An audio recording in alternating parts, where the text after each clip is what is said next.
you've been going for a good 10 minutes. It's all good. Okay, so there's two little hap ups I'll warn you about with these spaces. First of all, it's an oral tradition, right? And then you have sort of have a captive audience. You don't have the what you calls it, the physiological response, like I'm your buddy in front of you, and I'm Yeah, like, because it's hey, I just want to audio. say something. So you have to sort of get used to that sort of vibe. And the second thing is like just back off your phone, like keep it like 5 or 6 inches from your thing. So there's that. So those are the two like little tips there.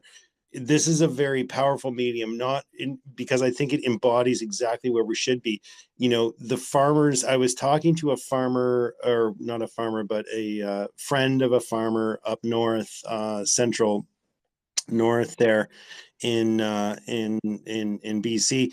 And what they were saying is like, well, we're going to shut our abattoir down. We just don't have enough fucking consumers or whatever. And just like being a lollygagger. And I was like, you know, I was saying to my friends, like, well, what is their internet presence, dude? Like, everyone now is clamoring for like local abattoir food and doodly doo, and you're saying that you're going to close it down. It's like, well, the rules are this bad, and blah, blah. It's like, do you know what happens if you close your abattoir? If you go to reopen that abattoir, you have to create a whole new bathroom for the inspector that never is used by any employee. It's just a bathroom that's kept just there for the federal employee. You have to do all this other stuff. I'm like, you're grandfathered in right now. Don't lose that. And it's like, they were dum dums. They closed down their abattoir. And I was like, wow, dude, could you read like the crowd any worse than that? It's like, yeah, you know why? Because they're too much in the moment. Like, well, we just go to the farmer's market and we sell our $500 worth of beef. It's like, yeah, dude, there is like, get a newsletter, sign up, do this, do that. I mean, very simple stuff. Just go And what private. Everybody's got to go private. well, you just need a little bit of like hybridization into the moment. And if you look at my pinned tweet on my profile there, I got a thing called Farmer Direct, and there's a bunch of reasons why it doesn't work proper. Like it works for what it works for, but we don't have enough producers. So we have tons of consumers, no producers. So those kind of things, which Wow. was a product of one of these spaces, which I just happen to be really good at spitting out tech crap. So we spit that out in 35 minutes in a space. People are saying we just want to connect direct to our food. So that was in reaction to the latest thing at that moment, which was Biden came out and said there will be food shortages. And then 5 days later, Justin Trudeau parrots the same thing and says there will be food shortages in Canada. Right. And we were like, Yeah, okay, and if and there's going there to be there food wasn't really, shortages. was there? There No, kind of there was, but wasn't. not There really. wasn't, but it was just another fear moment. They're going to use the Yes. Ukraine. They're going to use Oh, dude, that's the aliens. thing. It's all cards on the table right now because they have to keep you in a fear state where you feel like a victim and you feel like you have to go along with something. And that's just the world it is. Like it's But insane, they but have to do that because if they don't keep you in the fear, you're going yes. to calm down, and then you're going to say, "What is the COVID data?" And the COVID data Yeah, is terrible. And exactly. I'm one of the guys that have been leading the chart. I mean, I'm not as smart as the other dudes, but I've been following the other dudes, and I've been trying to proponent this stuff. So we have a whole crew of people. And this is why I say like Pandemic 2.0 is destined to fail because we I have a hope so. I think decentralized you're right. network of people that are willing to, we have world leading genomicists, and we have the best virologists and the best biology dudes and the best, everything, law experts and all the rest of it. And I think like the biggest cockfuck in Canada right now is that the charter doesn't stand. Right. So everyone's running around saying, oh, the charter's worth garbage, the charter's worth garbage. Well, if we all believe that, then it is garbage. But we haven't even had an Oakes test here in Canada. And if we don't have an Oakes test, someone's got to stand up and have enough balls to take this to the Supreme Court of Canada and say, is this right or is it wrong? And let's see where you're going. And then if they do rule against it, then we can say, well, that guy came out in La Presse there, the Supreme Court Justice of Canada came out in an article in La Presse, and it's in French, so not many people know about it. He said anyone that doesn't wear a mask is a fool. Well, he just revealed bias. You're not allowed to Yes. do that as a judge in Canada. And he said that. And then the other Yeah. dude got caught having a friggin' ball, some kind of like underwear brawl in with an escort or something in a hallway. And you know what I mean? Like, so Classic. That's we're it. looking at like retardation on the Yeah. nth level. But the question is, here's the bigger question. So a lot of people are looking back in history and saying, well, this is how we did it back in the 1776 and the French Revolution and all this other stuff. Okay, that's fine, but we have a new thing here, which is the information dissemination thing. And of course, this thing is being throttled all over the place, and that's why my rooms are like the tiniest rooms on the Canadian internet. Even though we're some of the longest running rooms in Canada, and we don't have any portion of the 7 million supposed Twitter users or whatever. So we're being kept in our own little thing there, and there's ways to work around that, and we can touch on that in the back channels or whatever. But what I'm trying to say here is that we're talking about things, and there's different ways to do this, and I don't think that we've really explored or understand, and it's a big question, so I'm not looking for a super answer here, but you know we don't need to go French Revolution here.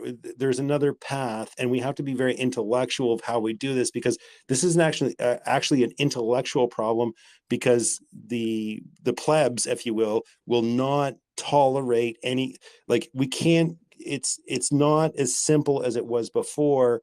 It's very complicated, but I think that Yes. we can do it, but we don't know the modality yet, and we're sort of Yeah. like we're waiting, we're yearning, but we don't.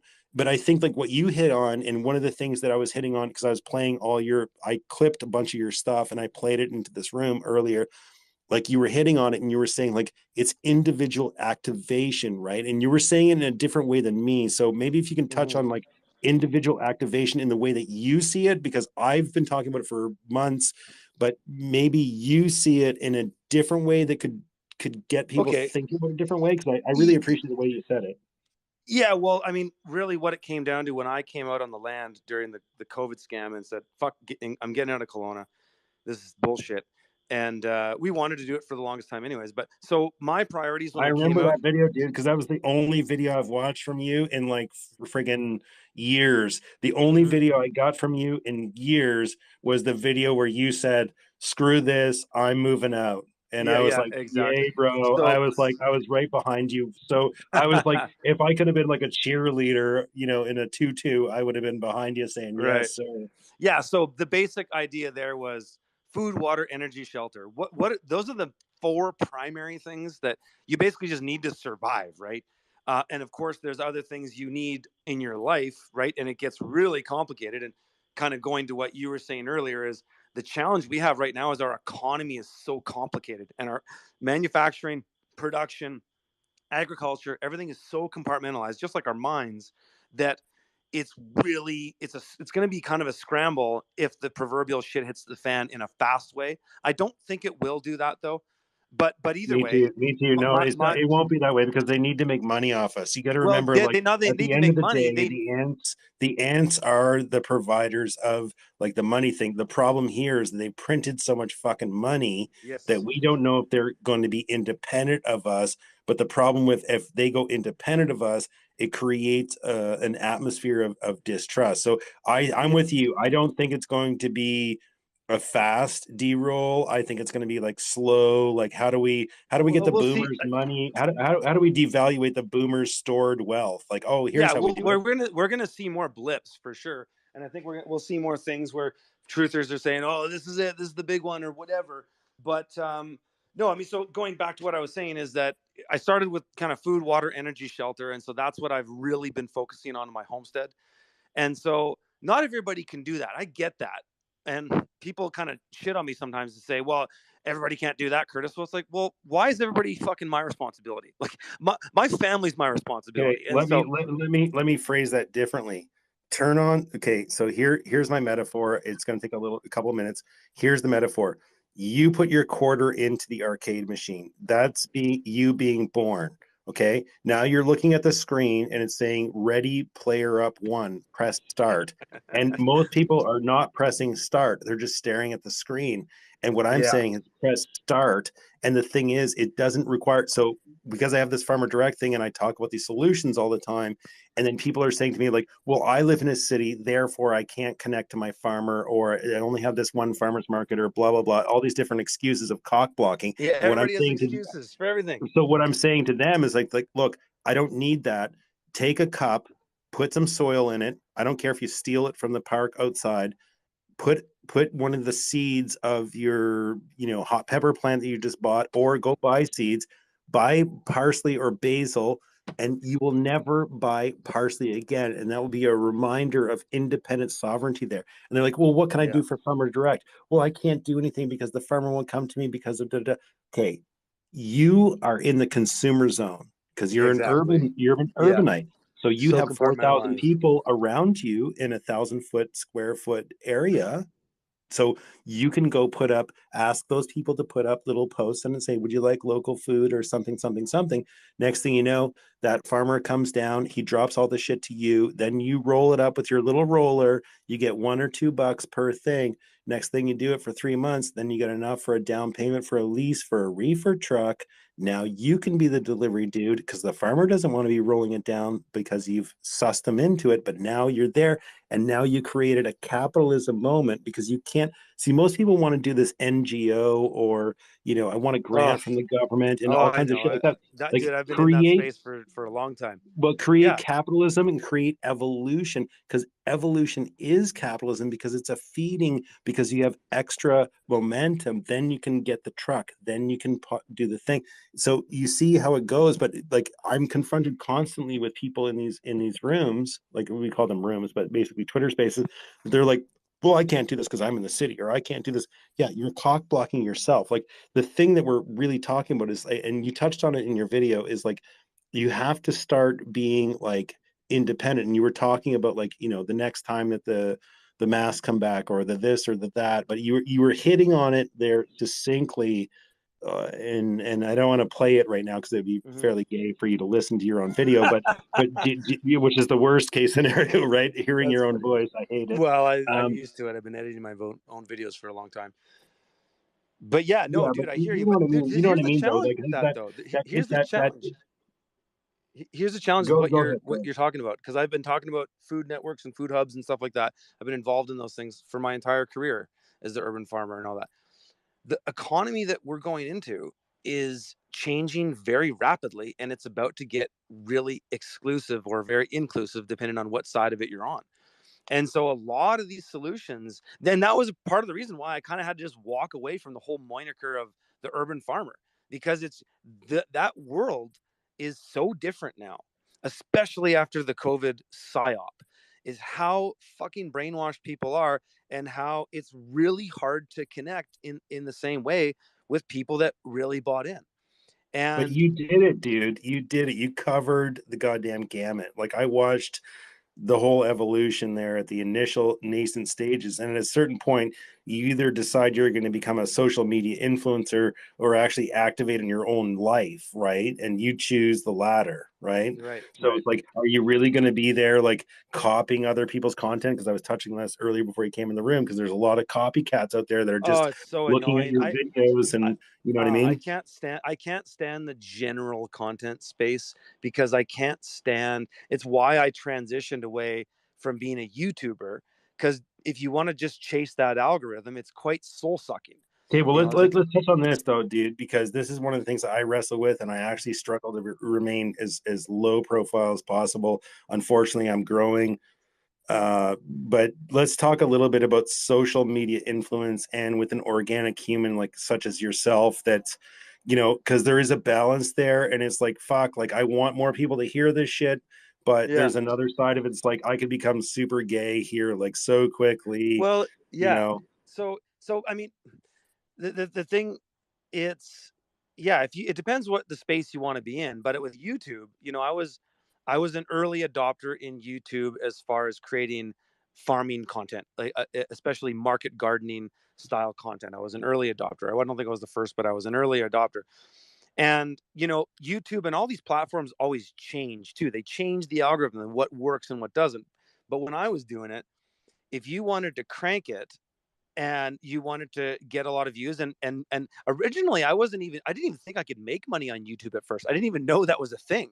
I just started making videos. But if you want to grow your channel, and inevitably if your channel grows and you grow in your influence, you will have ways to make money at providing value for people, because that's all it is. It's just a good capitalist exchange. You know, I've sold information and things that have helped people, right? You're a testament to that earlier.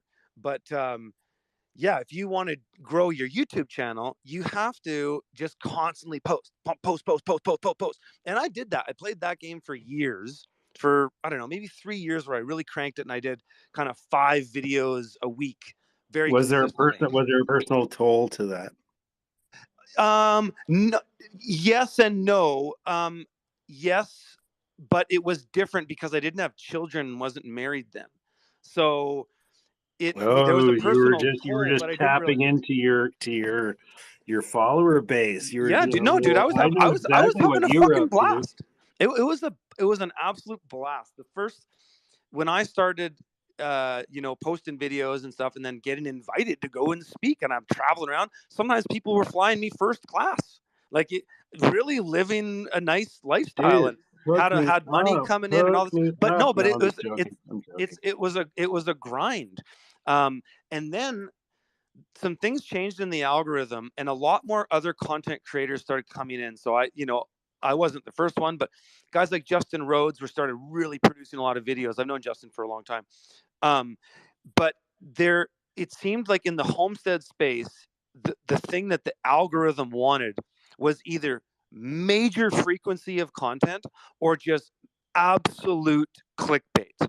Like, and I use clickbait. I don't have a moral Yeah. problem with Yeah, yeah. clickbait, No, I but don't care. I clickbait to don't the care. point where it's like a really hot girl's ass on the video. Yeah, no, And if no, it no, isn't okay, dude. that, So listen, I'm not gonna speak up. Okay, I don't want you to call it out, but I have had, you know who I'm talking about.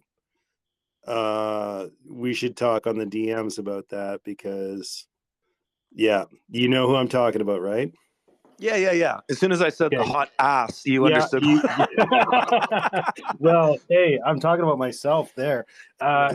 But anyways, no, there's there's a lot there. But so what we have to do though is that, so there became a balance point, right? So you were trying to chase this dragon, and then you sort of figure it, like, was there a nexus point, and what was that nexus Yeah. point, and what brought you to that? Yeah, there was the nexus point. It was basically where, um, well, it wasn't. It's never really a nexus point. It's kind of a series of things that happen, and then you start to change your opinion and start to think about other things you could do. And so I published my book, The Urban Farmer, in 2016. In that same year, I also published an online course. And so it was kind of a neat A/B beta test where I got to do Yeah, an A/B marketing test. You know what I mean? yeah, So yeah, totally. so I did, and the book was a bona fide mainstream publisher. It had an ISBN number. It's in bookstores around the world, right? It's a bona fide mainstream Yeah, published book. real deal, not like a fucking ebook on Yeah, not an Amazon or ebook or something. whatever, a real bona fide whatever. And then at the same time, I published an online course, and I did that entirely myself. So the book was with that whole establishment thing, editors, typesetting, that whole thing, and them wanting to put things here and change titles or whatever. And then I do this online course entirely myself with my buddy Luke. We cranked it out. We shot it all in maybe a week, and we made, it was the first time I made a decent amount of money. We made 25 grand in the first day we launched it. And at that time, I was going like, holy shit, I just spent the last year on this book, going back and forth with an editor for 6 months, and then going back and forth with typesetting for about a month and a half, 2 months. And it was a big process. It was a full year. And then I go and I crank out this online course content with my friend Luke, and we made money at it. And it was a good course. I mean, it was my first course. It wasn't, my Yeah, but obviously my best work. you had social media leverage though, dude. Like I how did, many but dude, I followers didn't did have you that have at much. that point? No, but how I many did didn't you have have at that that much. point? I only had about 25,000 subscribers on YouTube Yeah, when I but launched that course. but see, the thing is this is what I talk about on this thing, right? So what we work with a lot on our users is we work with portability, right? So I call it portability, right? So if I start up a Rumble channel and I say, hey, I need 100 subscribers to, subscribe to Rumble and download the app and all that bullshit, like, please go do that because I just want to live stream perhaps this space or whatever. So we work on portability use. So what people don't understand about, like, you could have 100,000 users and actually be interacting with like 15,000 of them, right? So I Right. have 10,000 users on Twitter.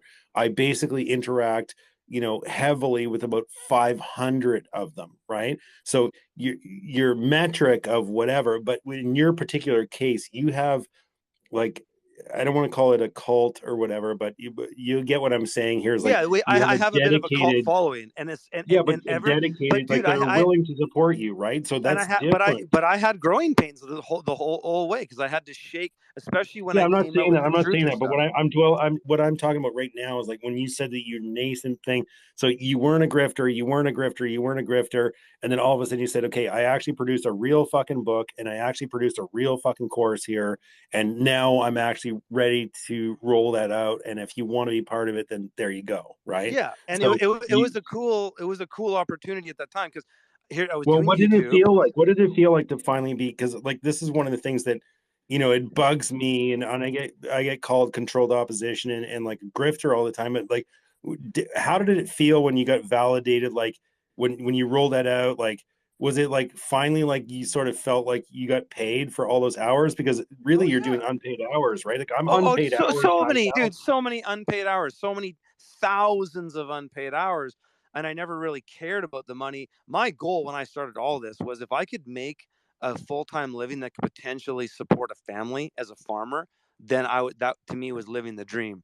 But Yeah. you just kind of But opportunities but what happen. did But it it was feel no, like? it felt I just incredible. like the thing is I keep on wanting zoning you into that moment because like I'm not saying like this is like where my dream is at or anything like that, but I mean like fuck, dude, like I put in, I don't know, fuck, 2,000 hours in on running these goddamn spaces, and I'm still like a tiny little piece of shit stain on this thing. And like we've got other dudes that like cover Bitcoin, and it's like, oh well, Bitcoin, and it's like, oh, I've got 300,000 followers, but it doesn't matter to me. What matters about the quality of the followers. So there's just something there that for me personally, and I know I'm hogging the room here on this, but when you got validated in that moment, like what like what did you feel emotionally, and what did you feel a release, or like how did Yeah, what happened to you when you felt like finally like holy shit, like because you've helped me, right? Like thank prior you. to Yeah, that moment, like I was like, oh yeah, fuck, like I fucked up. I was talking about 140 acres, and Curtis Stone is pointing it out, like, and quarter there's a bunch acre. of systems operations that you like, because simplicity is beauty in systems, and you cut out a lot of shit that Yeah. was like, you know what I mean? And I've been talking about your kind of shit, like convert your lawn to a thing or whatever. And Hmm. so because you cut out a lot of the complications, I'm asking people to go talk to farmers that have a field, when in fact people have a field in front of their house, right? So anyways, the point that I'm trying to drive here is that when you did feel that validation, like what was that moment like? Like, first of all, what was the trepidation before? Like, did I just sink like 5 grand into nothing? Like, why don't you run us through like a little 5 minutes before the meeting, the 0 point, and 5 minutes after, of like finally figuring out that people actually Yes. gave a shit about what or would monetize, you know what I mean? Like, Yeah, well, I'm having a hard time understanding what your your question is, well, what I'm but saying is that you said you were struck by 25 grand coming into your account the day that yeah, you rolled out your fucking yeah, online course thing that you thought was going to be like, 200 bucks a month for like, 10 months, and it would pay itself off. And then all of a sudden you saw that there was, like, you felt valued at like what I'm trying to talk about here. I'm trying to talk in the esoteric sense, but I think that part is flying over your head. What I'm saying is that you all of a sudden you felt valued, basically, is the easiest yeah, question. and it was but as I was saying way back there about there was sort of an A/B test I had in my career. It was an opportunity to go try something that is right in the establishment line, and then try something that's completely flying by the seat of my pants and just completely independent. And that the independent thing is actually what worked. And so, we were talking earlier about the content To creation. lens that first before you move on too far. So what you're saying is that the book made you multiples less than what the course made you. Is Multiples that? less, not even, but at the same time they're connected because having a book there is a Yeah, no, I cliche get it. about I get it. having a I get book, all right? that. I get all So that. But I'm just there's saying, that. like, what if you could do it over again? You just skip the book. I mean, Yeah, in a I way, just go in a straight way. to, but well, not necessarily, because the world's different then. I was at a different time and I was an early adopter in it, so I don't Yeah, know you if know, I I would get it. I get it. I get do it. all the Right? I same just things don't want that to way get too again. far in the weeds. But do you know what I mean? Like being like valued for what you're doing, right? Because it's like, Of course, yeah. I mean, I wouldn't do any of what I'm doing if I didn't have that validation. I would have done something else, because it was ultimately a sort of an A/B test. And then I got to see which way I wanted to go. And so, going back to this whole thing about being a content creator on YouTube, chasing this algorithm that I hate, and I go, well, there's got to be other ways to make a living online, because I'm discovering that, well, people like me. I people like to listen to me, and they come into my workshops and they watch me on YouTube or whatever. And I know that I have information that can help people, and I know people are willing to pay for that.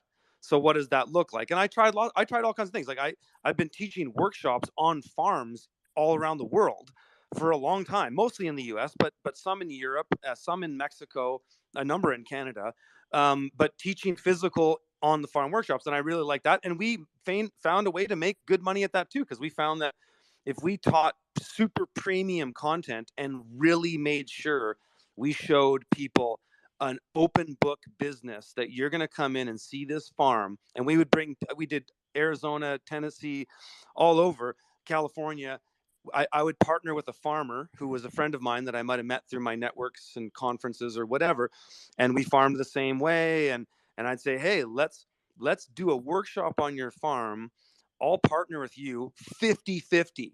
I'll do all the promotional work. I'll sell all the tickets. It'll be on your farm, and I'll pay you 50. Some of these workshops, we would make $35,000 US for a 1 week workshop, but the students were over the moon, and we catered it and stuff too. We had a number of expenses, but the students were over the moon, because we would go in and we wouldn't be basically making competition for this farm. And none of us really had that scarcity mindset that would be a thing anyways.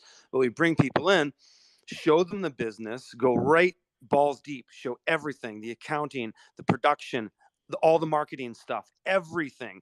They put it after 50 days, after 5 days, and they've seen every process on this farm. And we would charge 2,000, sometimes even I believe $3,000. I did this in Australia too, in New Zealand, and they were profitable, but people were so stoked. And what I discovered in the sort of niche market of content is that in my space of content, because I don't want to chase an algorithm, because if you want to chase an algorithm, it's a numbers game, and it's a low number with it's a low dollar value for a high number. So if you want to do clickbait, you're chasing an algorithm just to get views, peer views, and people aren't even really paying for it. It's being paid through advertising and YouTube. And so Well, those algorithms you're looking just at want one that cent, shit. Yeah. CPM and And shit like this. yeah, So and so I said, you've got I to don't. be modality, production value, right? Well, and what I realized though is that it was better for me to go for less numbers and higher value. So go a niche, and So then if we look at that as in terms of farmers, right? yeah, Like and super because niche. Small farming is super niche, right? so It's a it, very small audience.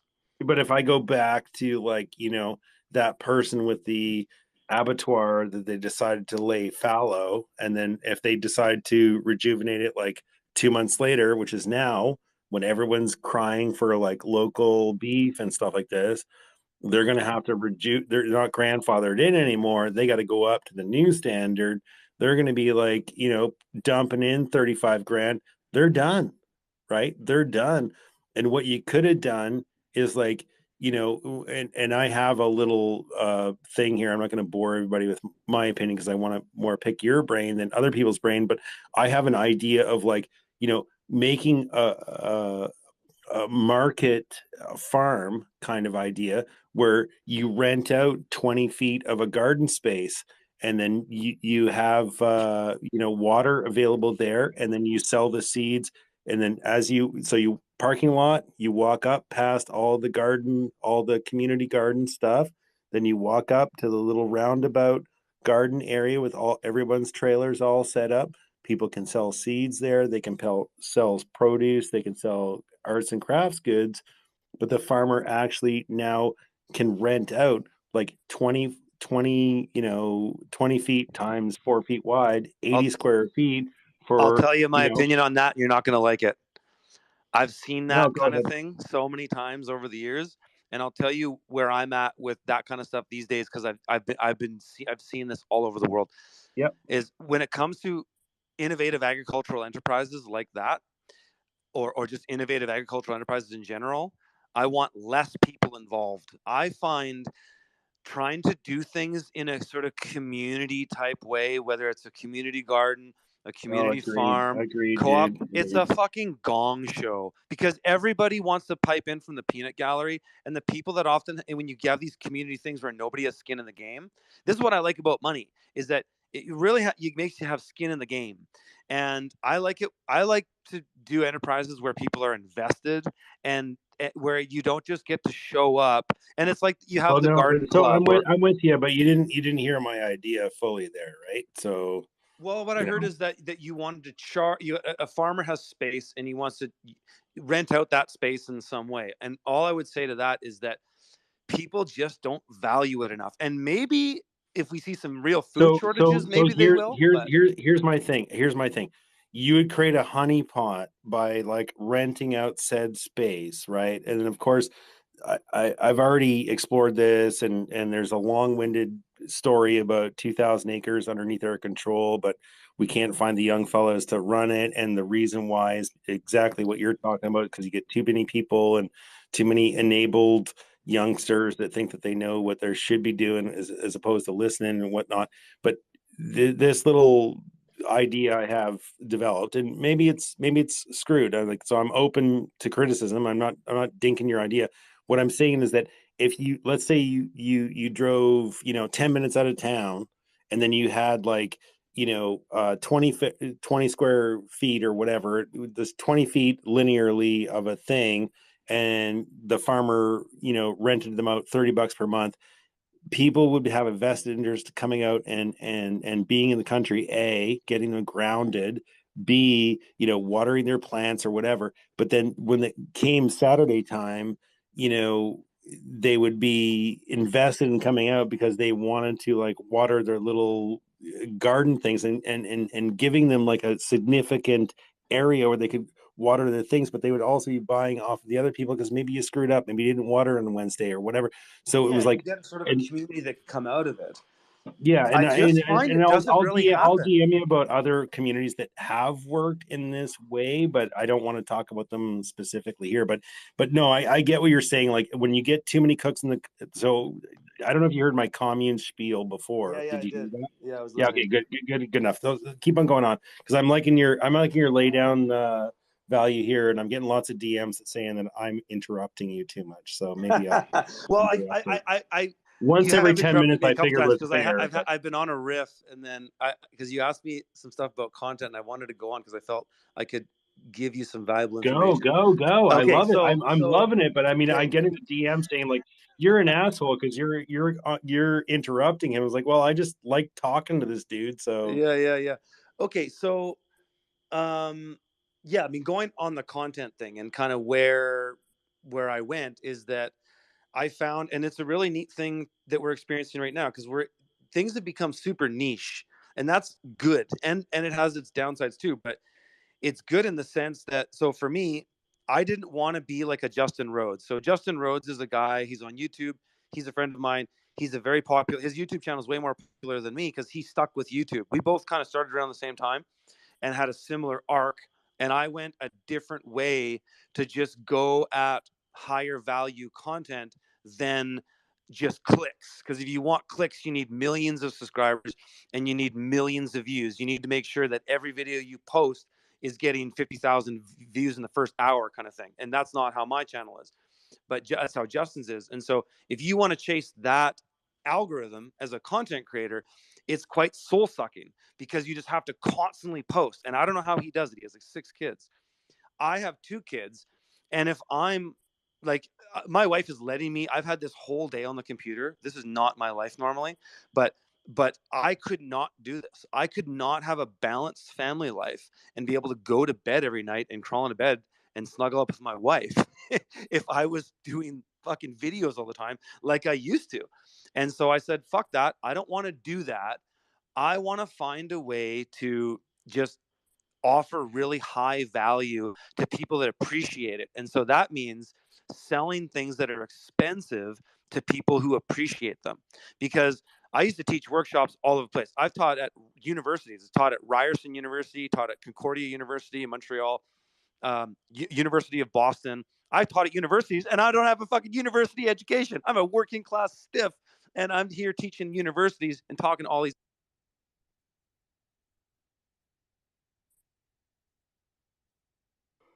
Okay, I lost you. Did Dutch? Did you lose Yeah, him? we lost him. Yeah, he's Yeah, still got a speaker though, but yeah, we lost him. Victims that have free tickets for that stuff was around 10 years ago, and it was fucking annoying because you'd get these really entitled people that would come to your workshop who never paid for anything, and they would just interrupt you all the time and fuck up the experience for everybody else who really wanted value.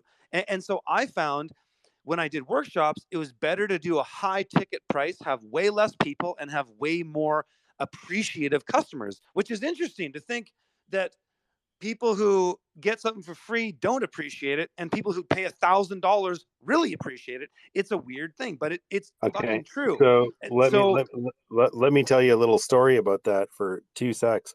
Um, I was gonna work my ass off all summer, and I told my buddy this, and I was working my ass off trying to, save money.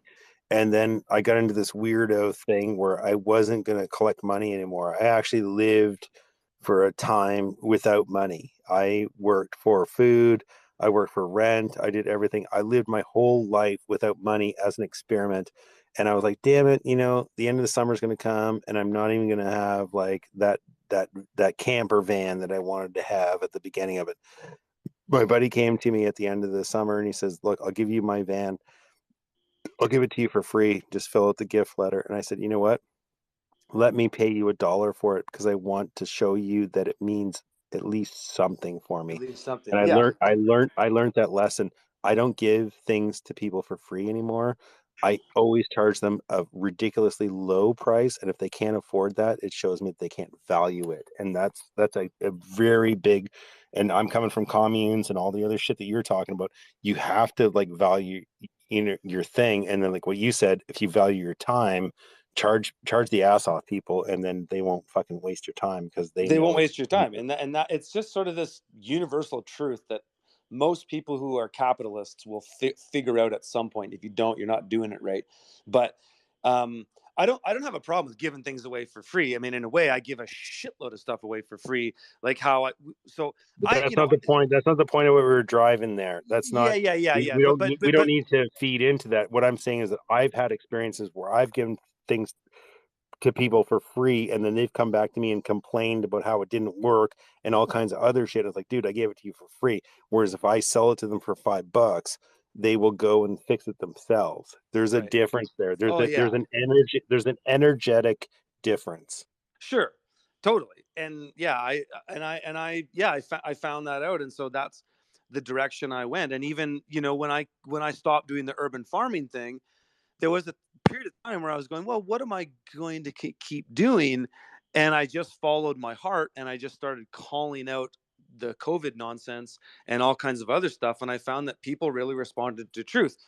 Problem is how do you sell truth? And so the way that so I haven't done, in fact, the courses that I've published on in my company Freedom Farmers, there's 15 of them, and I'm only in one of them now, and that's the latest one that I did. Even the microgreens course, the last one I did, all the stuff that I've done has been in a way retired and replaced by better people. There's a guy who's a better microgreens grower than I was, named Jonah Kroc Malnick. I sought him out. We were friends. I said, "Hey, do you want to do a course?" We built a course with him, Where's and so he at? now Where's he's in he at? Toronto. He's in Oh Toronto. yeah. He's a large scale indoor microgreens operation. They do $750,000 a year in production, and it's I think four or Holy five people shit. that work in the company. It's insane. But anyway, so we find other experts. I'm only in one of them now. But what I found this great niche in is helping people get on the land. because people Yeah, want but to get on the land. you went political in your last. This is where you were talking about prior to me interrupting there. You said that you went political in your last course. So how has that gone? Oh, like gone. Well, not that I've gone political in the course. It's just that I talk about what I talk about now. I just call the New World Order out. That's pretty much. Yeah, I'm but just so how what was the how, metrics and what was well because the you're on it metrics. now. You know the metrics, you know what's going on. So now you're data analyst as well. So what happened there? Well, I found a way to kind of teach people what I'd done in consulting for a long time, which is how to Yeah, read but you touched landscapes. on politics. You touched on politics, and then did you get a dink? Did you get an uptick? Like No, up, no, down, no. same? As far as the content is concerned, like getting political, and then how that affected the content. Yeah, yeah. Yeah, it didn't give me an uptick at all. It kind of, my channel on YouTube really stagnated for a number of years actually. But at that point, I launched from the field.tv back in 2019. It was my membership platform where at that time it was basically me making really long form videos with farmers and going in and showing in like almost like in a course format what their farm was like and really getting into the weeds. Um, and so that's kind of, I did that, and so I didn't have to do the other stuff Okay, in the but same way. what I'm So saying, what I'm trying to dig at here is you said that you broached the political content on your courseware, and you said it didn't go up, but you didn't say if it went down. yeah, So well, I didn't broach it in the courses. I broached it in my content, and okay, then the on YouTube, and so then what did YouTube react with? really bad, really bad. Yeah, for the whole Okay, COVID thing, okay, my yeah, channel was really stagnated, and that was fine for me because we already had these other platforms that were yeah, generating yeah. revenue, right? So But I didn't so then care. that comes back to what I was talking about before: portable users, right? It's not important because a small percentage of your, so let's say you, I don't know, you get 100,000 followers on YouTube. If you have 10,000 like portable users, and out of those, the addicted 5,000 will follow you wherever, right? If you Yeah, say Rumble, your you'll say, true fans, yeah, like yeah. the 1% of your fans. Absolutely. And those are the people that really matter. And that's why for me, when I went really niche with stuff, there was that portability. So I like that term of yours, but no, absolutely. And so then this time around, I'd spent a lot of time myself looking for the land that we're on right now. I spent the whole, well, I'll call it a year of hard looking, but every year my entire adult life I've been looking for a land because I wanted to do this as a dream forever, just get on the land and be an off-gridder. And then I realized that there was a lot of people, because when I was looking for property, there was a lot of people looking at the same time. And when I bought this property, we got this place really cheap, like bargain basement cheap, because there was things on it that people didn't understand and they would overlook. And the main things was water and the power. It's off grid, which I wanted to be off grid anyway, so I didn't care about that. But the water was dicey because we're on a ridge and there was no real well. So And are so you what are you doing? Because actually that would be like if we were actually talking about like general space value, because I did so you got 16,000 gallons on site. Are you pumping them over the mountain? Are you I got a refilling them well. by trucks I, I, or a I've, well? I, I've got a well. Well, let me finish this other point so I don't get too derailed. Yeah, But go. so basically, what I figured out um, is that there was a market of people who wanted to learn how to evaluate land, and so myself and one of my colleagues, Matthew, we worked on this course that basically was me crystallizing my method of evaluating land that I've used in my consulting practice for a dozen years, where I people would hire me to go to their farms, people would fly me to go consult. I'd go to the land, check it out, look at the water, look at the soil, analyze everything, and tell them, where the opportunities are and where the threats are, basically. And so we basically, yeah, we built this course called Finding the Perfect Homestead Property, where I just lay out this 11-piece framework, which goes through they're called the 11 scales of permanence, starting with climate, geography, water, soil, axis circulation, yada yada. You go down these things, and how to analyze it, and it's really cool. So we found another niche in the content space, and it's great because I can work So I can work with other you don't touch truthers on who want to get on the political, land, and but I you can don't just touch show on them how to do it. political, but you don't touch on anything political in that space, right? In the course, hell no. What's the point? Why would they want to pay me Well, to hear my exactly. opinion? No, but you're not. But what I'm saying is that there is, you have your. So what you have is you have your channels, right? So it's almost like if you want to hear me posit about COVID-19, you can go to my Go to the Rumble live channel, stream. Yeah, right? go And then listen to it there. if you want to hear me about my commercial life, you can go to YouTube and you can go to all these other things that have, because you're leveraging. So in that space, you're leveraging like you're realizing that there's a bifurcation in the hybridization. So I talk a lot about hybridization between like real life and virtual life, but also in your virtual life, you would have to hybridize and say like, well, I'm not going to, at any more like obviously there's no point in talking about COVID-19 inside of, YouTube anymore because they're just like some kind of weirdo censorship thing, but you can still leverage your hundreds of. Well, there seems to be they seem to be not flagging stuff, at least on my end, because I've Yeah, lately I was now taking my streams down in COVID because if I didn't take them down, they would get flagged, and then if my channel got 3 strikes, I'm gone from YouTube. And YouTube, even though I don't really make money at YouTube anymore, and we still maybe make a couple $1,000 a month from our YouTube no, channel, but but you have no, it's not. It's you have insignificant.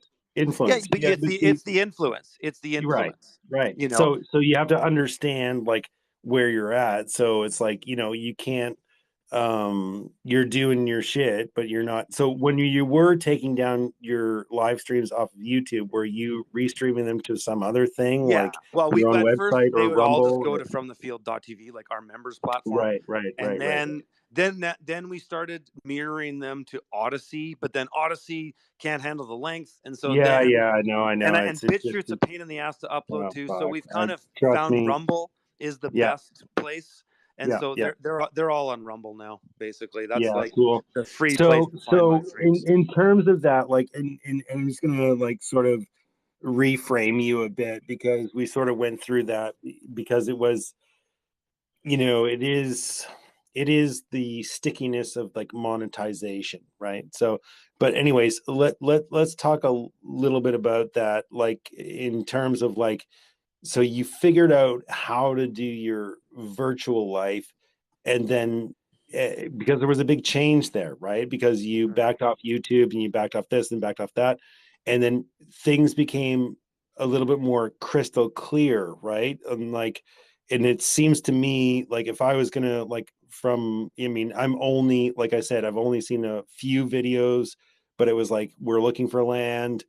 We found land, and then your initial video is basically all I've seen, and I was a huge, but I also de-googled my phone and I stopped like letting Google into my life and stuff like this, so I wasn't getting all those whatevers.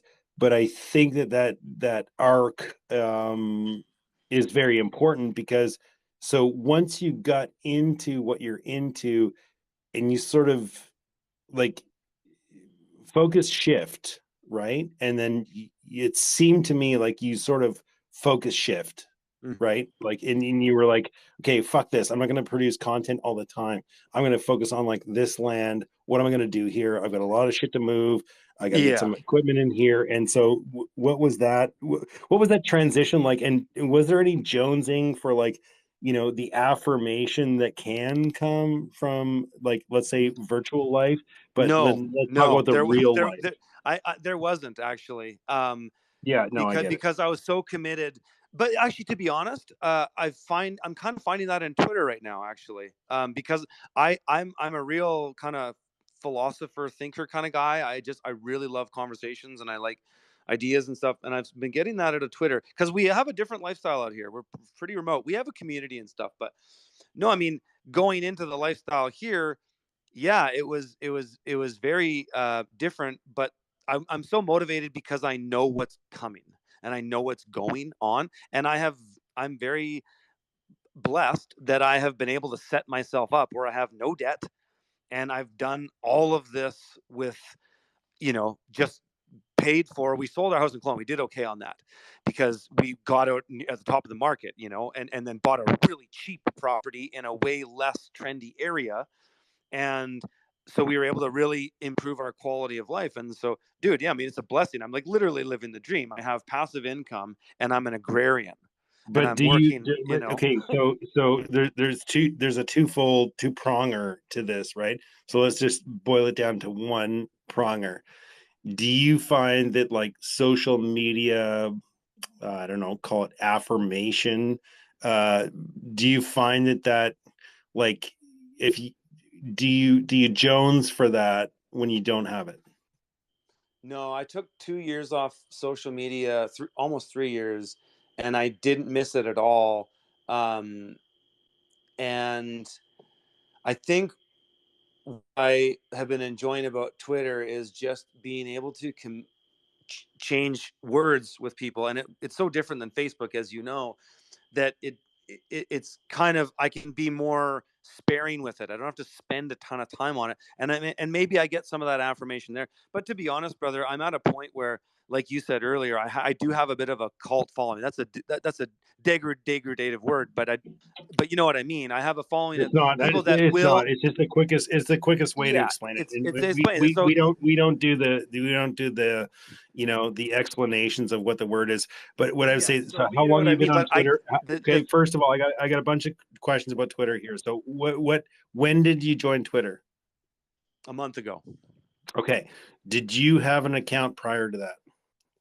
I had an account for Green City Acres a long time Okay, ago, and so it's been taken over by some weird. there's another fake account out there because I followed him and I was DMing that account saying like, for fuck's sakes, Curtis Stone, like, DM me or figure out a way we can get you in on Twitter Spaces because I've actually been appealing to you like on through that That's the fake hilarious, account dude. I looked at the Green for City Acres months. account yesterday, and there's a tranny with a dick in his hand on the feed, like in the Perfect. post. It's crazy. So somebody else hacked that account.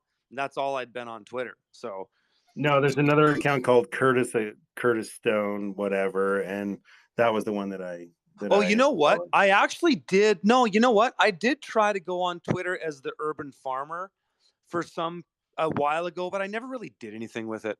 I just, yeah, I mean, I found in this whole content space that it's best to just, at least this has been my experience. Other content creators might tell you something differently. I found it's best just to kind of stick with one thing. And so, and YouTube is, I would say, is my bona fide thing. That's how most people know me. That's where our biggest reach is. Twitter, I just joined Twitter so I could talk to guys like you. Like, Yeah, really. no, it's perfect. It's I, perfect, dude. It's perfect. But I think like there's lots of like weirdo stuff here. So the like okay, so now you live in the middle of nowhere. And I remember that video and like I can say like, what's weird about like social media? Like I was proud of you as well. You know what I mean? Like it wasn't oh my God, I'm jealous of this bastard that's got this thing. Like having watched you for so many years, and this has been funny because I've done this with a bunch of different accounts here on Twitter.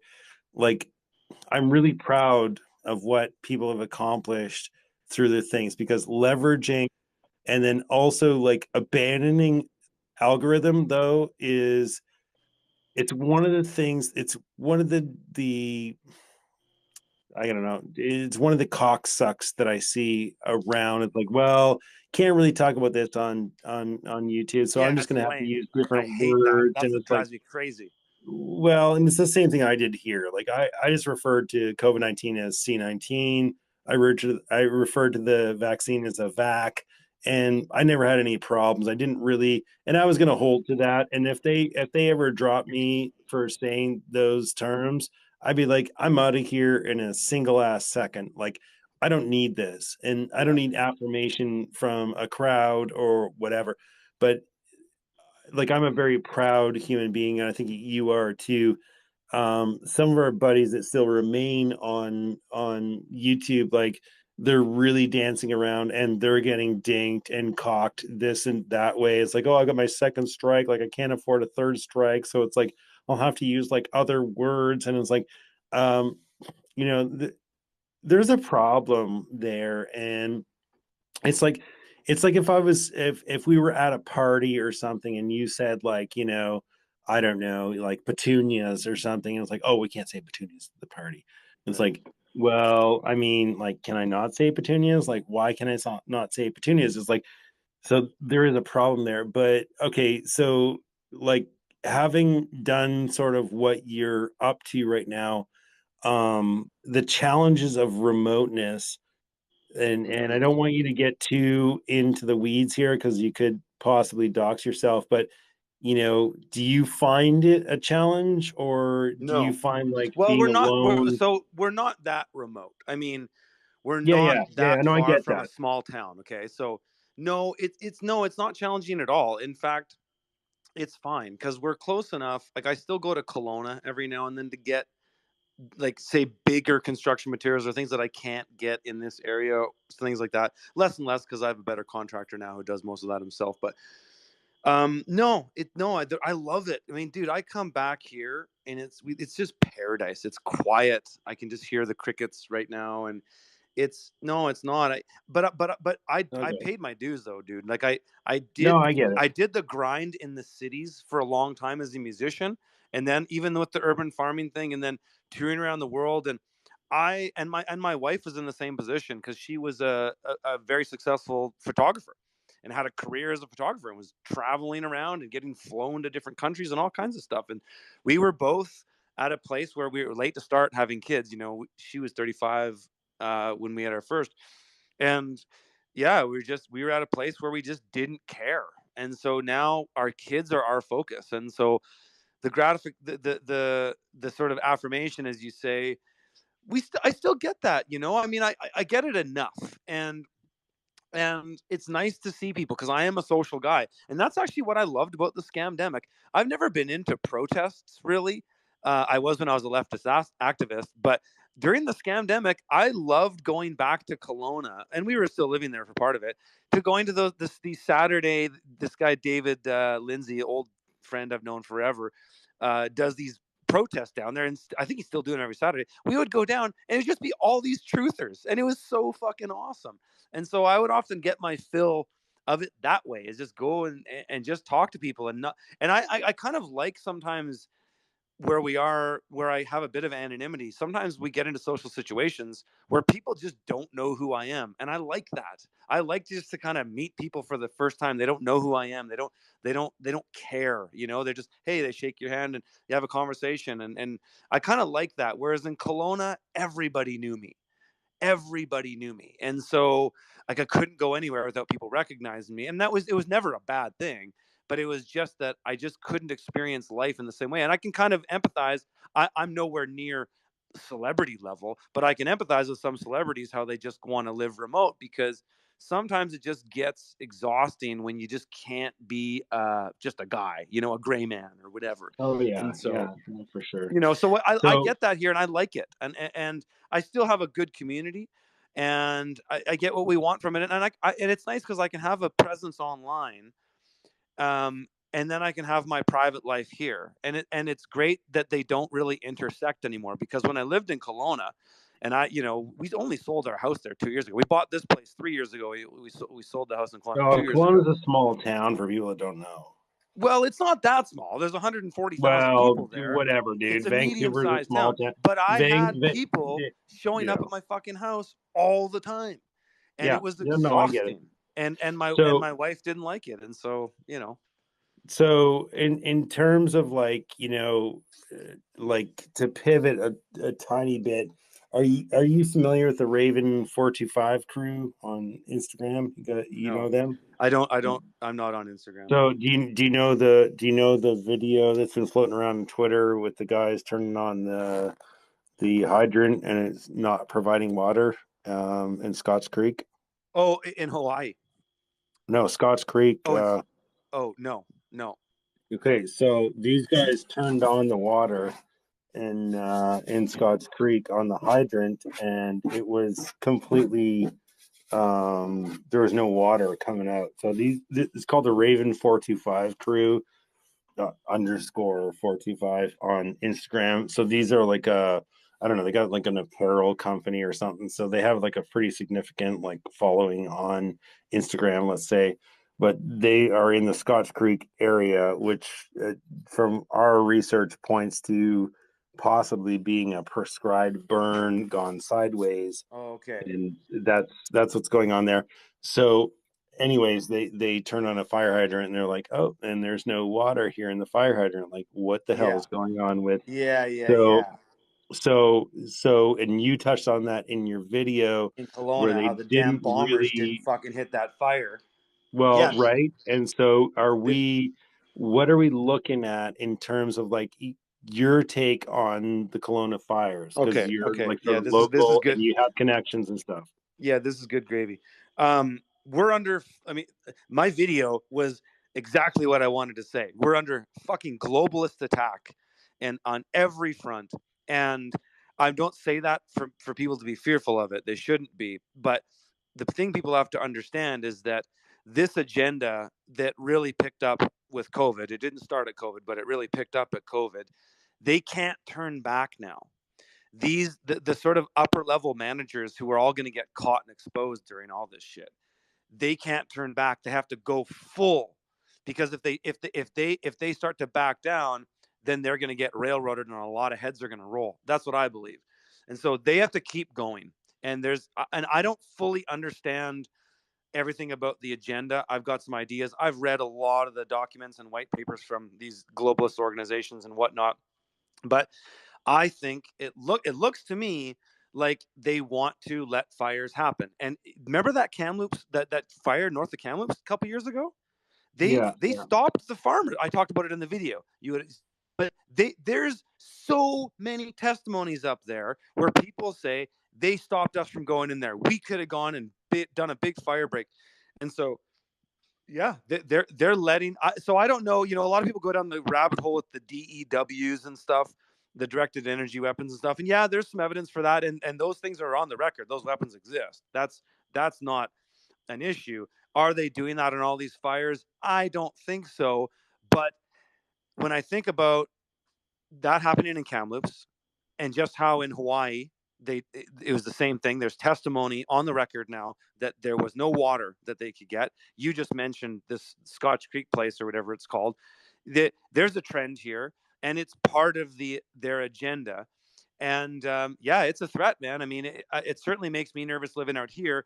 Though I always look for patterns, and I don't see a pattern as to why they would Okay, want to burn me there's here. a But there's a counter narrative. Okay, so cancel the co-host invite that I sent you there, Curtis. If you can hit that thing on your phone, there says cancel or decline co-host invite, because I gotta do a bunch of switcheroos here. I don't And see then it. and then what's gonna happen is that what we've seen is like there's another component of it is that perhaps like doing a controlled burn around Kelowna, and controlled burn I mean a wildfire out of control, let it burn down, let us contain the thing, and let's go from there. It might be the only way that those people can actually let those fires go. But there is there's reports right now from Kelowna of helicopter pilots creating a stink saying, whatever. This is only one I tweet that I saw out there. Yeah, So I I don't heard know. that I too. mean, And I don't no, know. well, no, and that's the thing. That's why I said when you reached out to me, I don't can't speak to it too much because I don't like to just take a guess at it. I look for patterns, and I can see patterns around the world that are happening. The thing is with Kelowna, though, and I was pretty clear about it in that video, is that it is a very dry climate and has been very prone for fire for a very long time. So it's not unlikely that fire would burn. It's not even that unlikely that it would cross the lake. I know some people are saying that's BS, but that is actually possible because I mean, I've witnessed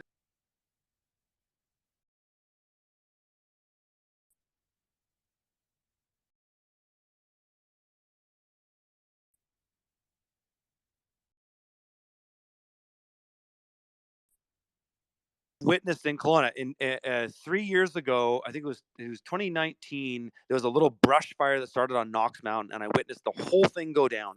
It started. We watched it right from my house. It started. It spread really quick. Within 30 minutes, it was out. A bomber came in and hammered it, and it was done. And Kelowna has so much infrastructure for this stuff. Why the What fuck? do you think? What do you think about the jumping the lake thing? Because like Well, what I just kind of said it. I think it's possible. Actually, I think it's possible okay, so because I've seen embers fall from the sky. I've okay, witnessed it. let me give you a counter to it a little bit. So the next day, right exactly where that ember was supposed to have jumped over, there was a power outage of power lines, and we saw high winds from the videos and stuff that were coming from there. It doesn't take much for something to torch to something else and then create that and then whatever. So yes, like embers can travel up to 40 kilometers. 17 kilometers is not untoward, and that they could possibly do that, but you got to have the conditions of, you know, shit, like shit has to line up for that stuff to happen. So it's theoretically possible, but I would say like Occam's razor again with the I winds agree. that I I was agree. seeing. It's unlikely. It's unlikely, and I'm leaning more towards arson on this than Oh, I am. I'm leaning more towards power lines, but you Yeah. know, Well, I I mean, mean, for me, all I can say is the main well, there's thing a that I power can line point out exactly is where they why said it didn't was, they put that fire exactly out where right they away? said it jumped, exactly where they said it jumped. The next day, whatever it's called, the BC Hydro had an outage thing, and exactly, you know, where that outage was happening was exactly where they said it jumped the lake. And it's like, well, arcing to ground is a thing, right? So, you know, I'm not gonna. We're all Monday morning quarterbacking, like you said on the thing, but like preventing fires versus like, you know, the forest needs to burn every once in a while. I mean, we've got that kind of conundrum going on as well in the background that Well, and we have is, the narrative of you know, climate change, right? That well, they that's the want most to important one. relentlessly pump that fear into you, and it's just another mechanism of control, like all these other things, COVID was, and fear of war, and Well, all this bullshit. did humans evolve into an environment that had viruses, or did viruses pre-exist, right? And we came humans came into an environment where viruses exist. We evolved into an environment where viruses exist. We have more than a capable immune system that's even, you know, mysterious to the powers that be to this day. So there's one, and then there's two. We evolved into an environment that required fire. You know, pine trees didn't, you know, just miraculously appear when humans appeared to say, well, like, oh, well, we need some kind of human caused fire. No, we knew that like this species would not exist if it didn't have fire, right? Yeah. And so the natives used to burn shit on purpose to make sure that shit didn't get real, because they knew, oh, this area hadn't run its course in a long time. So we need to burn this area. But they also had deeper knowledge of like specific valleys and areas and such like Oh, this. big So time. Big so time. there's actually a program in BC right now trying to appeal to find out native knowledge of fires and get them signed up, which is hilarious when you think Well, about it. but the government doesn't want to do that because the government doesn't serve the people anymore. And so it doesn't, that kind of thing to talk about programs or things that we should do collectively, in my opinion, are just irrelevant at this juncture because we're not dealing with rationality. We're dealing with such a corrupted system that this is why I've gone off grid, is because I just don't see any remedy in trying to steer the system in any way. And that's why I left the cities too. That's why even just with the urban farming stuff, I would rather, I have faith that God and humans and the good ones will find a way through this. But I just think the things are going to get dark before the dawn, as the old cliche goes. And I'm putting my money in just getting away from it, and letting people fight it out, or whatever they're going to do, civil unrest and all the madness, and just growing food on the hill. And just, I just don't see any remedy in that regard. And so the thing with the fires is it's kind of harsh, right? Because it's a tough reality. It could affect us. We've taken some serious precautions with it, though, and are taking our fire plan very seriously. But yeah, it's a drag. Okay, well, I'm going to need a co-host here. I've thrown it out to Carol. I've thrown it out to other people. So someone's going to have to co-host here for the next hour. I don't know how much time you got there. If somebody's wants to step in and shoot the breeze with me a bit right away, I'll stick around. But if not, I'll probably head out. Okay, well, we probably just dink it down, because what I'm seeing is that no one wants to step up to this. Someone can hold like a informal whatever after, but I think we covered the most of it. And yeah, thanks for putting on the video, guys. Do make sure you bookmark it at the top there. It's a pretty good video. I think it sort of sums up like how you become turned over to looking at the data and stuff, and you get there, and also just like how difficult it is talking to people, right? Like it's very difficult talking to people. That's They're not dude. That's looking the at challenge. data, They come at you, right? And I even in my live stream today, I was just looking at the comments earlier, and some people were like today, and I did this really ridiculously long live stream, and which I don't do very often anymore. But I felt like it was time just to come out because people were asking about how we're doing and whatever, and synced it with that video that I did. I kind of let some people debate me really hard. There was two people. I think one of them was a woman. I don't know. The other guy, there was a dude, and they were really angry about me talking about climate change. And what I wanted to do was demonstrate how most of their arguments are always just these logical fallacies that they throw at you that are full of bullshit. And they always say you need to look at the science, and you're not educated in all this stuff. And I just showed here's how you handle it. And I guess I felt kind of compelled to show that.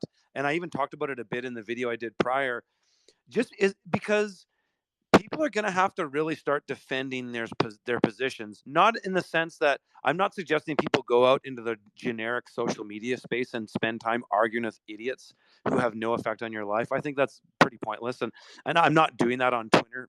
Maybe the odd time I'll respond to a funny comment, and I'm used to it on YouTube, so I kind of take it with a grain of salt. But people are going to have to, in their day-to-day life, just like they saw with COVID, they're going to have to deal with their friends and family and their immediate network when the next thing when this thing keeps going, because it's all cards on the table. It's climate change, it's pandemic, it's nuclear war, it's drag queen story time, it's all this shit at once.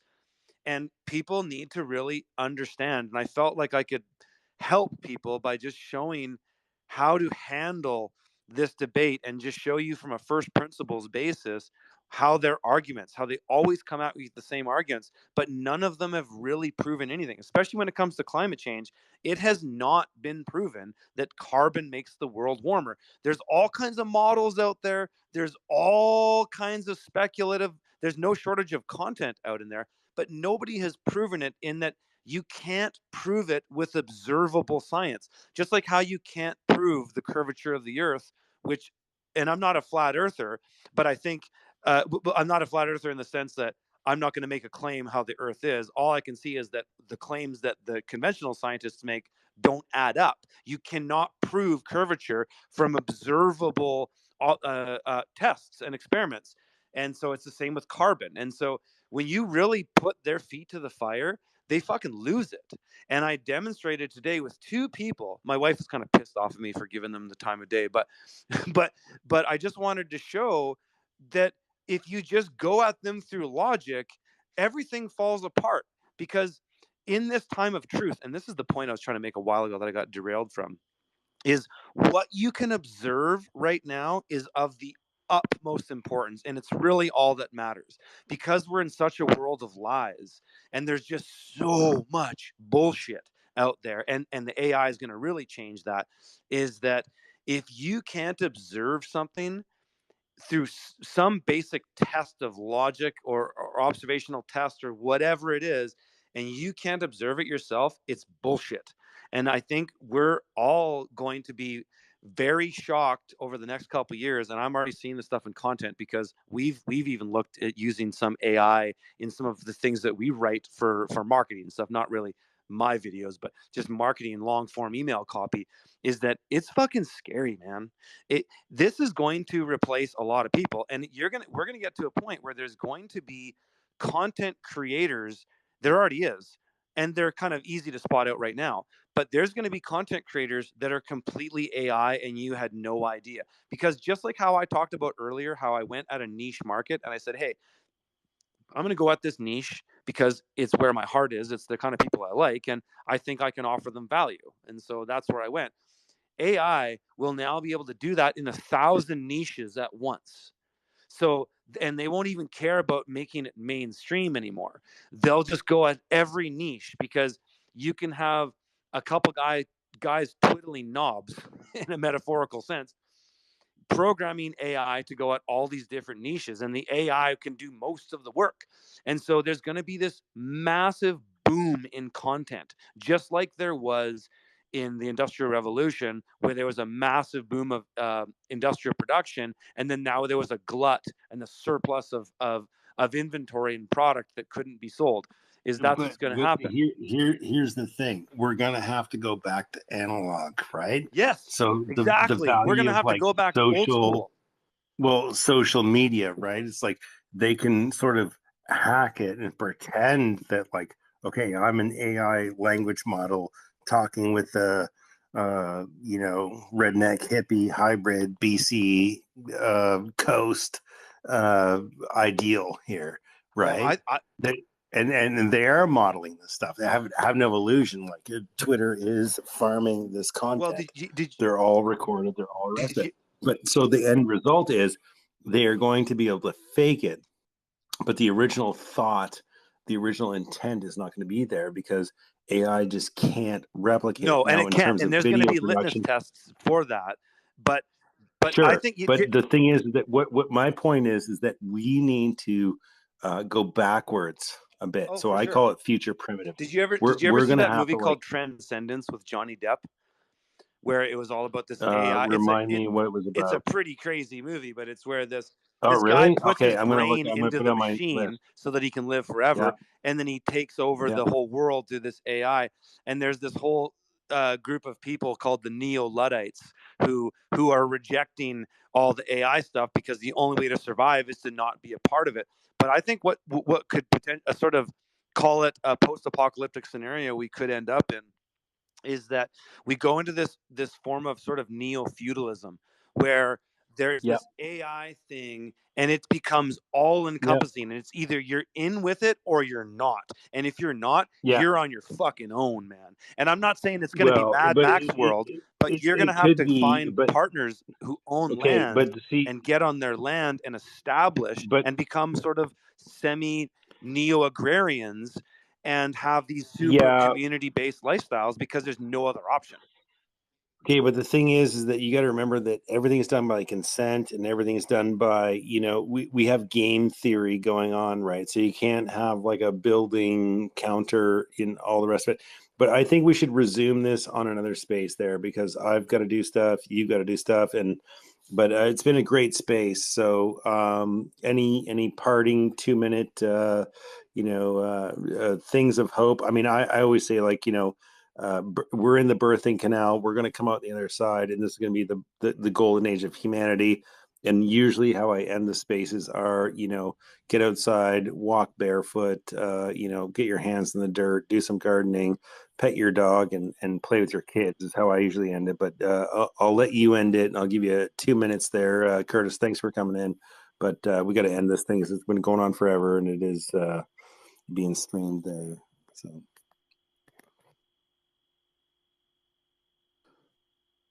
I can't hear you. Can anyone else hear him? I don't know if anyone else here, but go ahead, Curtis, and then we'll just assume that the space is breaking.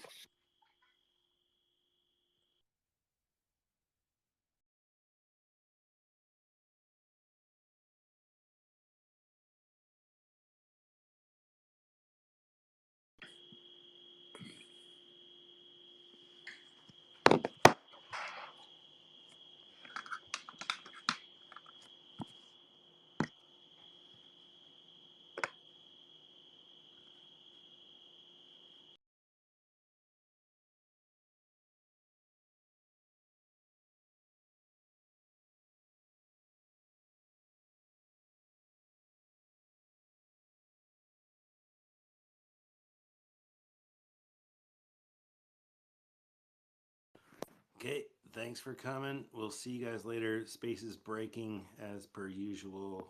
Someone else can open up a fun space with all kinds of questions and this and that. Thank you. Come again.